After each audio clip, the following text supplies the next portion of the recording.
आज का हमारा अध्याय है विद्युत धारा और इसके प्रभाव। आपने कक्षा 6 के अध्याय 12 में सुझाए गए खेल आपका हाथ कितना स्थिर है को खेलने का प्रयास किया होगा। यदि नहीं तो अब आप इसे करके देखिए। बूजो तथा पहेली ने भी कक्षा 6 में सुझाए अनुसार खेल के लिए एक विद्युत परिपथ संयोजित किया। उन्होंने अपने परिवार और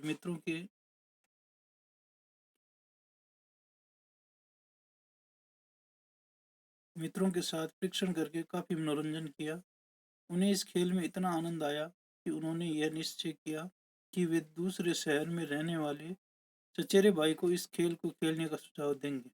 अतः पहेली ने एक स्वच्छ चित्र बनाया और उसमें यह दर्शाया कि विविध विद्युत अवयवों को कैसे संयोजित किया जाना है। चित्र 14.1।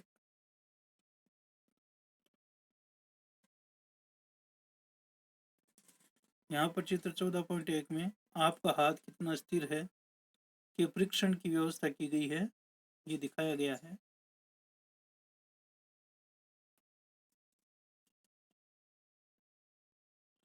क्या आप ये परिपथ आसानी से खींच सकते हैं?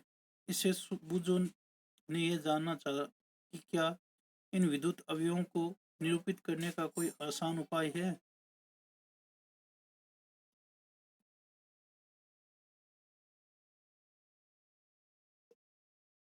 14.1 विद्युत अवयवों के प्रतीक। कुछ सामान्य विद्युत अवयवों को प्रतीकों द्वारा निरूपित किया जा सकता है। सारणी 14.1 में कुछ विद्युत अवयवों और उनके प्रतीक दर्शाए गए हैं। आपको विभिन्न पुस्तकों में इन अवयवों के विभिन्न प्रतीक देखने को मिल सकते हैं, तथापि इस पुस्तक में हम यहाँ पर दर्शाए गए प्रतीकों का ही उपयोग करेंगे। इन प्रतीकों को ध्यानपूर्वक देखिए। विद्युत सेल के प्रतीक पर ध्यान दीजिए। इसमें एक लंबी रेखा तथा दूसरी छोटी परंतु मोटी समांतर रेखा है। क्या आपको याद है कि विद्युत सेल में एक धन टर्मिनल तथा एक ऋण टर्मिनल होता है। विद्युत सेल के प्रतीक में लंबी रेखा धन टर्मिनल को और छोटी व मोटी रेखा ऋण टर्मिनल को निरूपित करती है।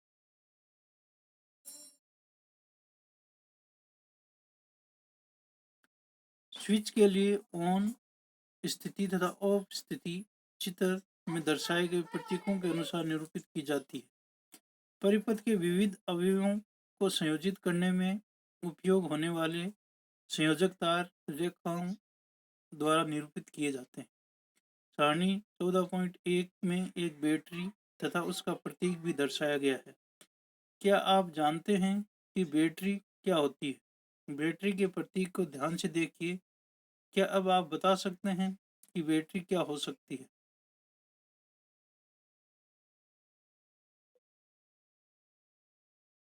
कुछ क्रियाकलापों के लिए हमें एक से अधिक सेलों की आवश्यकता हो सकती है। अतः हम चित्र 14.2 में दर्शाए अनुसार दो या अधिक सेलों को एक साथ उपयोग करते हैं। ध्यान दीजिए, एक सेल का धन टर्मिनल दूसरे सेल के ऋण टर्मिनल से संयोजित किया जाता है। दो या अधिक सेलों के इस प्रकार के संयोजन को बैटरी कहते हैं।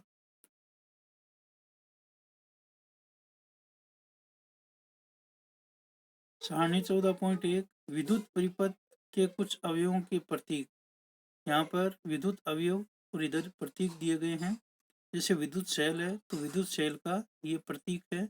एक साइड धन टर्मिनल को दिखाया गया है, एक साइड ऋण टर्मिनल, यानी ये इसका प्रतीक चिन्ह है। विद्युत बल्ब, यहाँ ये बल्ब का चित्र दिखाया गया है और ये इसका प्रतीक चिन्ह है बल्ब का।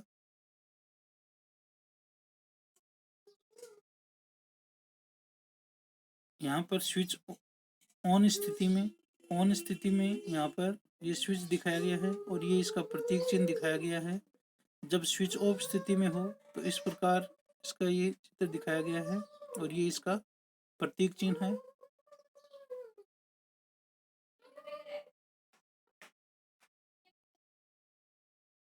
यहाँ पर ये बैटरी है और ये बैटरी का प्रतीक चिन्ह है। ये संयोजी तार है और ये संयोजी तार का प्रतीक चिन्ह है। टॉर्च, ट्रांजिस्टर, रेडियो, खिलौने, टीवी रिमोट कंट्रोल जैसी कई युक्तियों में बैटरी उपयोग की जाती है। तथापि इनमें से कुछ युक्तियों में विद्युत सेलों को सदैव ही चित्र 14.2 में दर्शाए अनुसार एक के बाद दूसरे को नहीं रखा जाता है। कभी कभी सेलों को एक के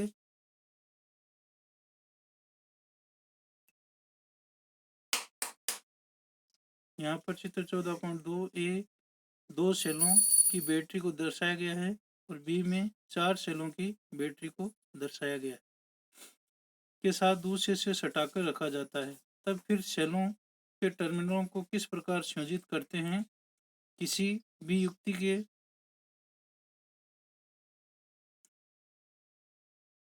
किस प्रकार संयोजित करते हैं? किसी भी युक्ति के बैटरी वाले खाने को ध्यान से देखिए। प्राय इसमें एक मोटा तार अथवा धातु की पत्ती होती है जो एक सेल के धन टर्मिनल को दूसरे सेल के ऋण टर्मिनल से जोड़ती है। चित्र 14.3 में ये दिखाया गया है। बैटरी के खानों में सेलों को सही ढंग से रखने के उद्देश्य से आपकी सहायता के लिए प्राय इन पर प्लस तथा माइनस चिन्ह अंकित होते हैं।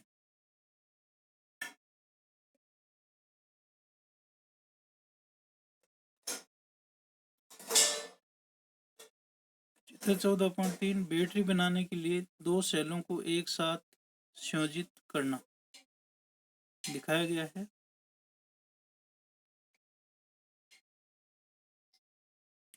अपने क्रियाकलापों के लिए बैटरी बनाते समय हम सेलों को कैसे संयोजित कर सकते हैं? आप चित्र 14.4 में दर्शाए अनुसार लकड़ी के एक गुटके, लोहे की दो पत्तियों तथा रबड़ के छल्लों का उपयोग करके एक सेल होल्डर बना सकते हैं। यह आवश्यक है कि रबड़ के छल्ले धातु की पत्तियों को कसकर जकड़े रखें। चित्र 14.4 में सेल होल्डर को दिखाया गया है।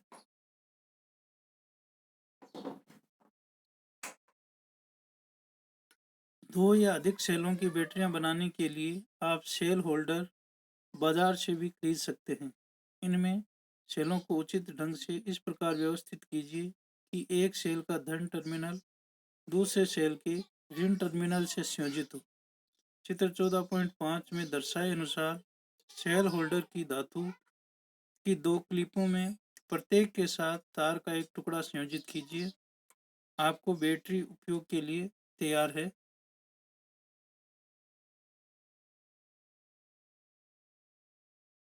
चित्र 14.5 एक और प्रकार का सेल होल्डर यहाँ पर दिखाया गया है। किसी बैटरी को निरूपित करने के लिए उपयोग किया जाने वाला प्रतीक सारणी 14.1 में दर्शाया गया है।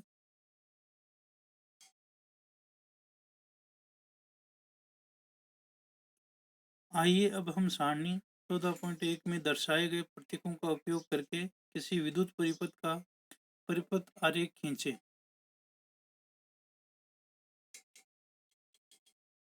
पहली तथा जो ये जानना चाहते हैं कि क्या ट्रैक्टरों, ट्रकों तथा इन्वर्टर में उपयोग होने वाली बैटरियां भी सेलों से बनी हैं? तब फिर उन्हें बैटरी क्यों कहते हैं? क्या आप इस प्रश्न का उत्तर पता लगाने में इनकी सहायता कर सकते हैं? चित्र 14.6 में ट्रक की बैटरी तथा इसका कार्ड चित्र को दिखाया गया है।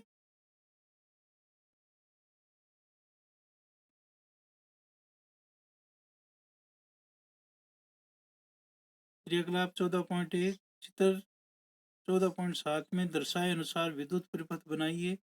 आपने कक्षा 6 में इस प्रकार के परिपथ का उपयोग एक बल्ब को दीप्त करने के लिए किया था। क्या आपको याद है कि बल्ब केवल तभी दीप्त होता है जब स्विच ऑन की स्थिति में होता है? जैसे ही स्विच ऑन की स्थिति में पहुंचता है वैसे ही बल्ब दीप्त हो जाता है।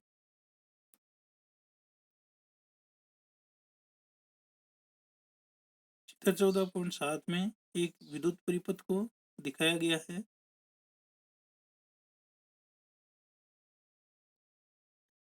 इस विद्युत परिपथ की प्रतिलिपि अपनी नोटबुक में बनाइए। विविध विद्युत अवयवों के प्रतीकों का उपयोग करके इस विद्युत परिपथ का परिपथ आरेख खींचिए। क्या आपका आरेख चित्र 14.8 में दर्शाए गए आरेख जैसा ही है?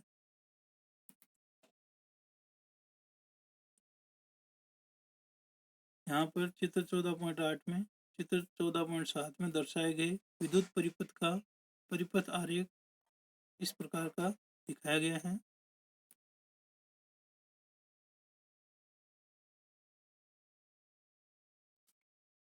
प्रतीकों का उपयोग करके विद्युत परिपथ आरेख खींचना काफी आसान होता है, इसलिए सामान्यतः हम विद्युत परिपथों को परिपथ आरेखों से निरूपित करते हैं।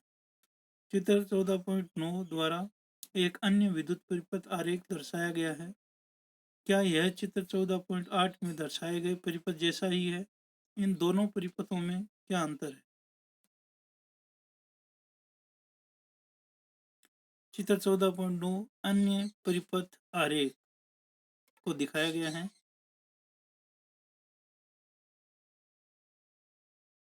क्या चित्र 14.9 में दिखाए गए विद्युत परिपथ में बल्ब दीप्त होगा? याद कीजिए, बल्ब केवल तभी दीप्त होता है जब स्विच ऑन की स्थिति में हो तथा परिपथ बंद हो। बल्ब में एक पतला तार होता है जिसे तंतु अथवा फिलामेंट कहते हैं। यह तभी दीप्त होता है जब इससे विद्युत धारा प्रवाहित होती है। यदि बल्ब का तंतु टूट जाता है तो वह फ्यूज हो जाता है।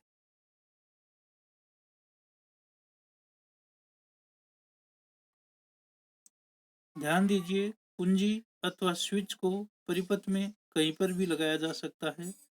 जब स्विच ऑन की स्थिति में होता है तो बैटरी के धन टर्मिनल से बैटरी के ऋण टर्मिनल तक परिपथ पूरा होता है।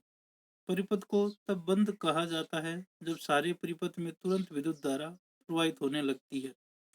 जब स्विच ऑफ की स्थिति में होता है तो परिपथ अधूरा होता है, तब इसे खुला परिपथ कहते हैं। इस स्थिति में परिपथ के किसी भी भाग में कोई विद्युत धारा प्रवाहित नहीं होती।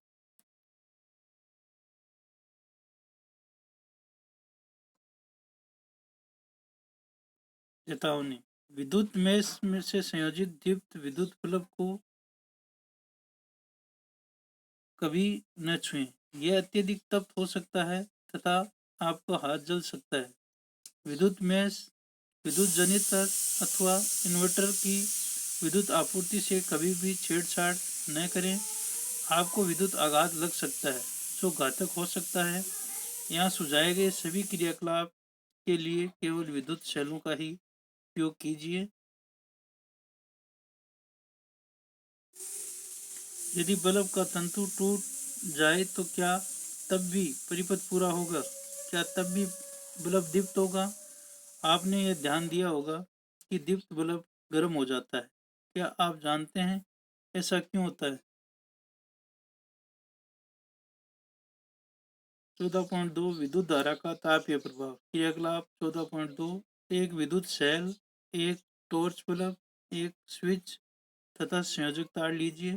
चित्र 14.9 में दर्शाए अनुसार एक विद्युत परिपथ बनाइए। यह क्रियाकलाप केवल एक सेल का उपयोग करके किया जाना है। स्विच का ऑफ की स्थिति में रखिए। क्या बल्ब दीप्त होता है? बल्ब को छूकर देखिए। अब स्विच को ऑन की स्थिति में लाइए और बल्ब को 1 मिनट अथवा कुछ अधिक समय तक दीप्त रहने दीजिए। बल्ब को फिर छूकर देखिए। क्या आप कोई अंतर अनुभव करते हैं?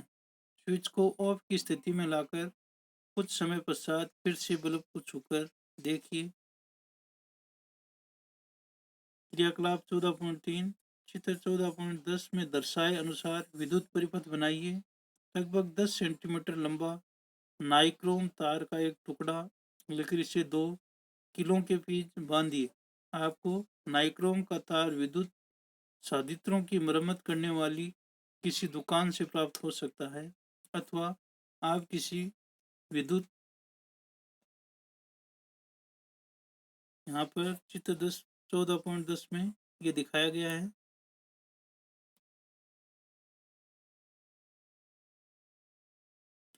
हीटर के बेकार तापन अवयव का तार उपयोग में ला सकते हैं। इस तार को स्पर्श कीजिए। अब स्विच को ऑन की स्थिति में लाकर परिपथ में विद्युत धारा प्रवाहित कीजिए। कुछ सेकंड के पश्चात तार को स्पर्श कीजिए।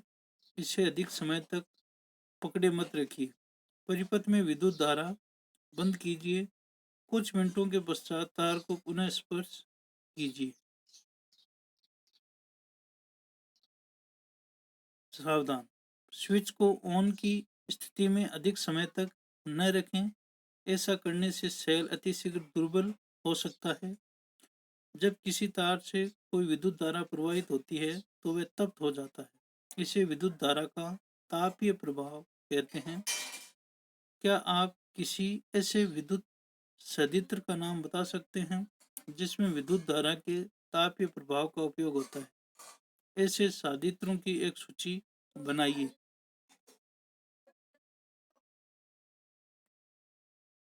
आपने कमरों को गर्म करने अथवा खाना पकाने में उपयोग होने वाले विद्युत तापक देखे होंगे।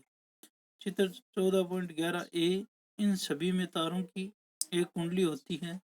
तार की इस कुंडली को विद्युत तापन अवयव अथवा केवल अवयव या एलिमेंट कहते हैं। आपने ये ध्यान दिया होगा कि जब इन संयंत्रों को विद्युत मेष में से संयोजित करके स्विच को ऑन की स्थिति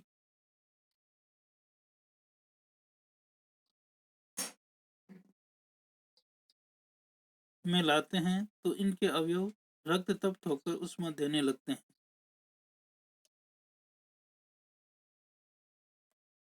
यहाँ पर चित्र 14.11 में ए में खाना पकाने में उपयोग होने वाला कोई विद्युत तापक या हीटर को दिखाया गया है। किसी तार में उत्पन्न ऊष्मा का परिमाण उस तार के पदार्थ की धातु जिससे यह बना है, लंबाई तथा मोटाई पर निर्भर करता है। अतः विभिन्न आवश्यकताओं के लिए विभिन्न पदार्थों तथा विभिन्न लंबाई एवं मोटाई के तार उपयोग किए जाते हैं।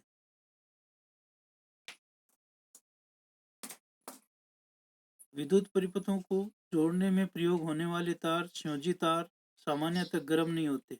इसके विपरीत कुछ विद्युत संयंत्रों के अवयव इतने अधिक तप्त हो जाते हैं कि आसानी से दिखाई देते हैं। विद्युत बल्ब के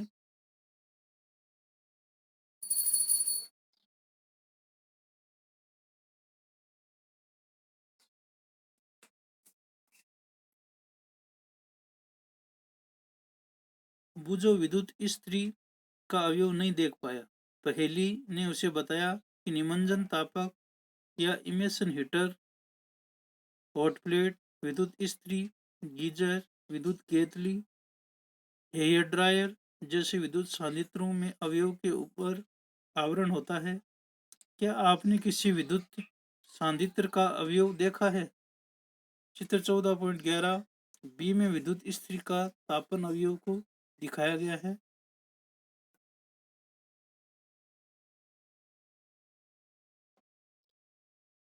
चित्र 14.12 में विद्युत बल्ब का दीप्त तंतु को दिखाया गया है। तंतु इसके उच्च ताप तक तप्त हो जाते हैं कि दीप्त होकर प्रकाश देना आरंभ कर देते हैं। चित्र 14.12 में ये दिखाया गया है। यदि किसी तार से बड़े परिमाण की विद्युत धारा प्रवाहित होती है तो तार इतना अधिक तप्त हो सकता है कि वह पिघलकर टूट जाएगा। परंतु क्या यह संभव है कि कोई तार पिघलकर टूट जाए? आइए इसका परीक्षण करें।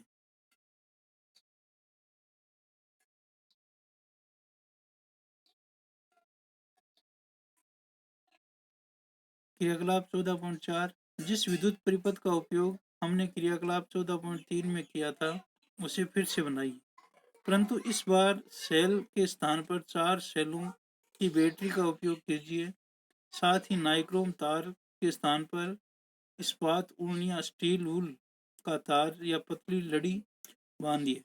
इस्पात ऊन के चूने का उपयोग प्राय रसोई गृह में बर्तनों को साफ करने में होता है तथा यह किराने की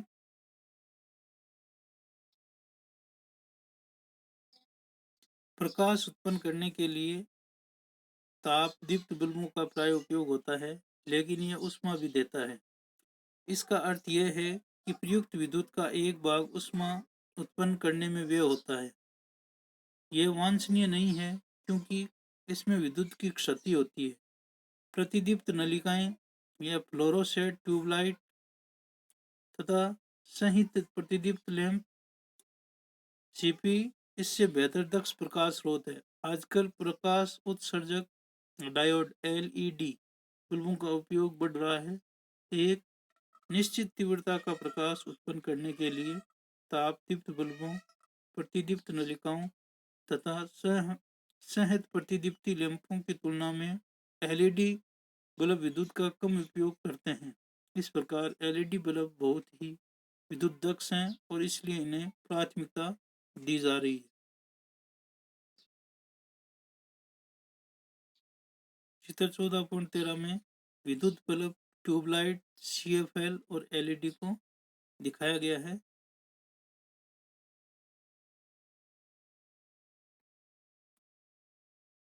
ऐसे विद्युत सांद्यतर अथवा गैजेट को प्रयोग करने की सलाह दी जाती है जो विद्युत दक्ष हों।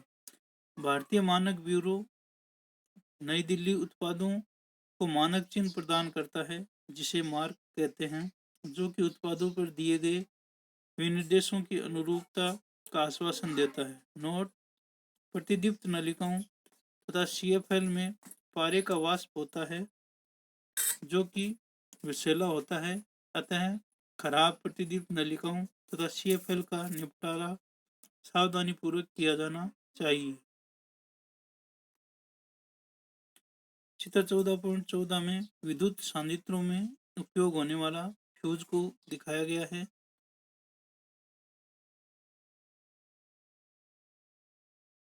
दुकानों पर उपलब्ध होता है। यदि कमरे में विद्युत पंखा चल रहा हो तो उसका स्विच ऑफ कर दीजिए। कुछ समय के लिए परिपथ से विद्युत धारा प्रवाहित करिए। इस्पात उन के तार तथा लड़ी का ध्यान से परीक्षण कीजिए। नोट कीजिए क्या होता है, क्यों इस्पात उन का तार या लड़ी पिघलकर टूटती है। कुछ विशेष पदार्थों के बने तारों से जब तक अधिक विद्युत धारा प्रवाहित होती है तब वे शीघ्र ही पिघलकर टूट जाते हैं। इन तारों का उपयोग विद्युत फ्यूज बनाने में किया जाता है। चित्र 14.14 के अनुसार सभी भवनों में प्रत्येक विद्युत परिपथ में फ्यूज लगाए जाते हैं। प्रत्येक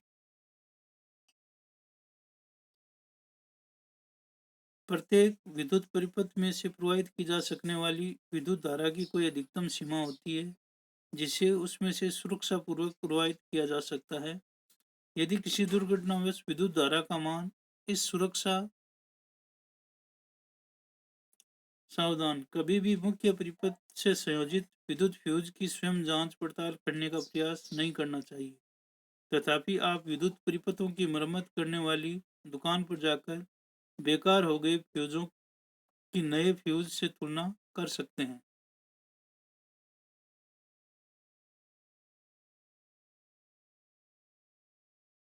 विद्युत परिपथों में अत्यधिक विद्युत धारा प्रवाहित होने का एक कारण विद्युत तारों में परस्पर सीधा संपर्क हो जाना होता है। ऐसा टूट फूट अथवा तारों की विद्युत रोधन के हटने के कारण हो सकता है। इससे लघु पतन या शॉर्ट सर्किट हो सकता है। अत्यधिक धारा प्रवाहित होने का एक कारण एक ही सॉकेट से कई युक्तियों को संयोजित करना हो सकता है। इससे परिपथ में अति भारण हो सकता है। आपने समाचार पत्रों में अति भारण अथवा लघु पतन के कारण लगने वाली आगों के बारे में पढ़ा होगा।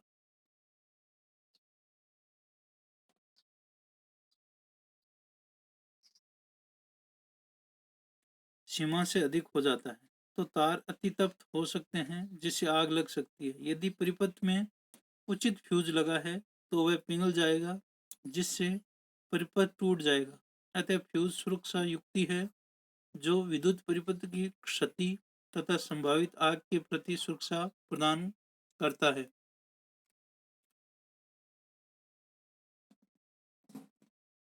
विभिन्न प्रकार के कार्यों के लिए भिन्न भिन्न प्रकार के फ्यूज उपयोग किए जाते हैं। चित्र 14.14 में हमारे घरों में उपयोग होने वाले फ्यूज दर्शाए गए हैं। चित्र 14.15 में दर्शाए गए फ्यूजों का व्यापक उपयोग विद्युत संयंत्रों में किया जाता है। हमने विद्युत धारा के तापीय प्रभाव का परीक्षण किया और इसका अपने लाभ के लिए उपयोग कैसे करें इसके बारे में सीखा। क्या विद्युत धारा के अन्य प्रभाव भी हैं?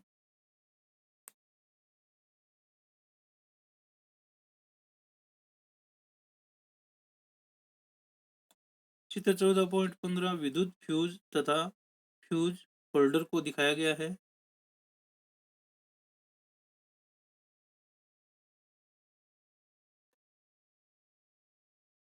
आजकल फ्यूज के स्थान पर लघु परिपथ विच्छेदकों या एमसीबी का उपयोग निरंतर बढ़ता जा रहा है।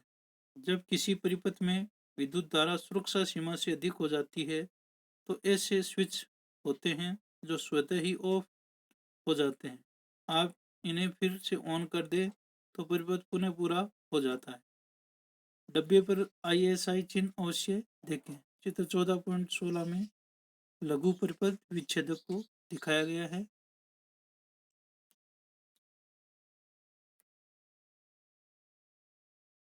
सावधान, सदैव आईएसआई चिन्ह वाले उचित फ्यूजों जिनका उल्लेख किसी विशेष अनुप्रयोग के लिए किया गया हो का ही उपयोग करना चाहिए। फ्यूज के स्थान पर किसी भी तार तथा धातु की पट्टी का उपयोग कदापि नहीं करना चाहिए। 14.3 विद्युत धारा का चुंबकीय प्रभाव। क्रियाकलाप 14.5 उपयोग की जा चुकी माचिस की डिब्बी की कार्डबोर्ड ट्रे लीजिए। इसके चारों ओर विद्युत तार के कुछ फेरे लपेटिए। ट्रे के भीतर एक छोटी चुंबकीय सुई रखिए। अब इस तार के स्वतंत्र सिरों को चित्र 14.17 में दर्शाए अनुसार स्विच से होते हुए विद्युत सेल से संयोजित कीजिए। जिस दिशा की ओर चुंबकीय सुई संकेत करती है उसे नोट कीजिए। चुंबकीय सुई के निकट एक छड़ चुंबक लाइए। देखिए क्या होता है। अब चुंबक को हटाकर चुंबकीय सुई को ध्यान से देखते हुए स्विच को ऑन की स्थिति पर लाइए। आप क्या देखते हैं? क्या चुंबकीय सुई विक्षेपित होती है? स्विच को वापस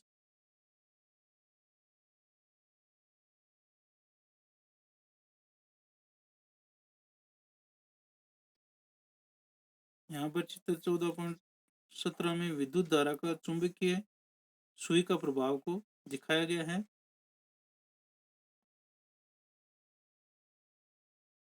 ऑफ की स्थिति पर ले जाइए। क्या चुंबकीय सुई वापस अपनी आरंभिक स्थिति पर आती है? इस प्रक्रिया को कई बार दोहराइए। यह प्रयोग क्या संकेत देता है? हम जानते हैं कि चुंबकीय सुई एक लघु चुंबक होती है जो उत्तर दक्षिण दिशा की ओर संकेत करती है। जब हम कोई चुंबक इसके निकट लाते हैं तो सुई विक्षेपित हो जाती है।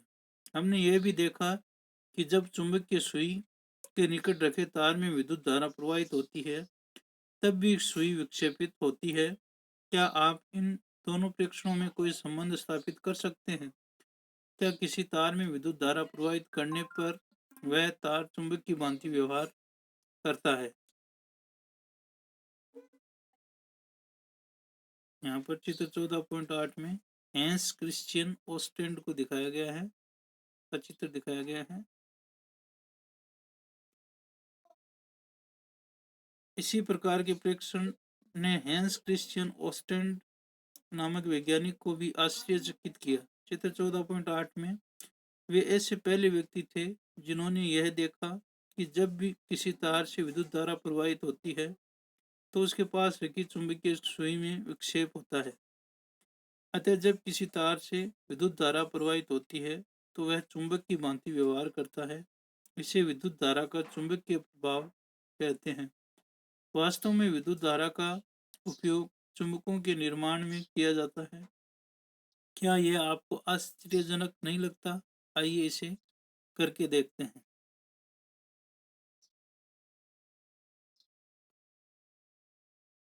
14.4 विद्युत चुंबक क्रियाकलाप। 14.6 लोहे की लगभग 6 से 10 सेंटीमीटर लंबी एक कील तथा लगभग 75 सेंटीमीटर लंबी विद्युत रोधी प्लास्टिक अथवा कपड़े से ढका हुआ अथवा इनेमेल लेपित लचीला तार लीजिए। इस तार की कुंडली के रूप में कील पर कसकर लपेटिए। तार के स्वतंत्र सिरों को किसी स्विच से होते हुए चित्र 14.9 में दर्शाए अनुसार एक विद्युत सेल से संयोजित कीजिए। कुछ पिन इस कील के सिरे पर तथा इसके निकट लाइए। अब स्विच ऑन कीजिए और देखिए क्या होता है। क्या पिन कील की नोक से चिपकते हैं?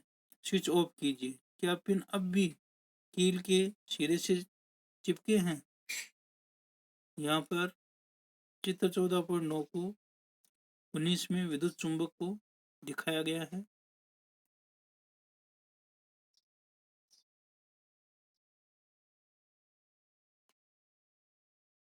याद रखिए, इस क्रियाकलाप में एक बार में कुछ सेकंड से अधिक समय तक विद्युत धारा प्रवाहित नहीं होती है। यदि परिपथ को संयोजित छोड़ दें तो सेल शीघ्र ही दुर्बल हो जाते हैं। उपयुक्त क्रियाकलाप में विद्युत धारा प्रवाहित करने पर कुंडली चुंबक की भांति व्यवहार करती है। जब विद्युत धारा का प्रवाह समाप्त हो जाता है तो कुंडली का चुंबकत्व सामान्यतः नष्ट हो जाता है। इस प्रकार की कुंडली को विद्युत चुंबक कहते हैं। विद्युत चुंबकों को अति प्रबल बनाया जा सकता है। ये अत्यंत भारी बोझ उठा सकते हैं। क्या आपको कक्षा 6 के अध्याय 13 में दिखाए क्रेन के चित्र की याद है? इस प्रकार की क्रेनों के एक सिरे पर प्राय एक प्रबल विद्युत चुंबक लगा होता है। विद्युत चुंबकों का उपयोग कबाड़ से चुंबकीय पदार्थों को पृथक करने के लिए किया जाता है। डॉक्टर दुर्घटनावश आंख में गिरे चुंबकीय पदार्थ के छोटे टुकड़ों को बाहर निकालने में नन्हे विद्युत चुंबकों का उपयोग करते हैं। बहुत से खिलौनों के भीतर भी विद्युत चुंबक लगे होते हैं।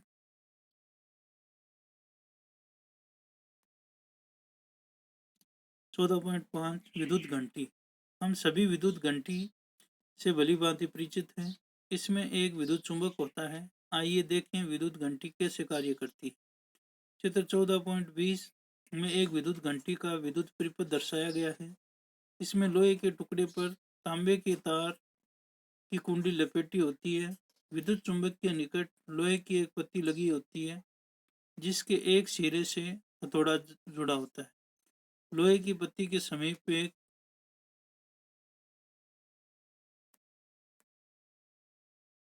संपर्क पेच होता है।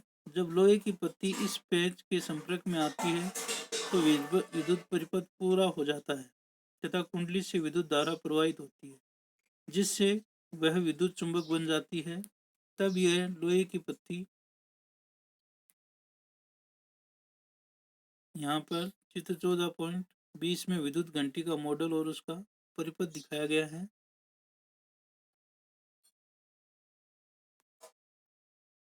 को अपनी ओर खींचती है। इस प्रक्रिया में पत्ती के सिरे से जुड़ा हथौड़ा घंटी से टकराता है और ध्वनि उत्पन्न होती है। परंतु जब विद्युत चुंबक लोहे की पत्ती को अपनी ओर खींचता है तो यह परिपथ का ध्यान देता है। इसमें कुंडली से विद्युत धारा का प्रवाह से हो जाता है। क्या कुंडली अब भी विद्युत चुंबक की भांति रहती है? अब कुंडली विद्युत चुंबक नहीं होती। यह लोहे की पत्ती को भी अपनी ओर नहीं खींचती है। लोहे को पत्ती अपनी मूल स्थिति में आकर पुनः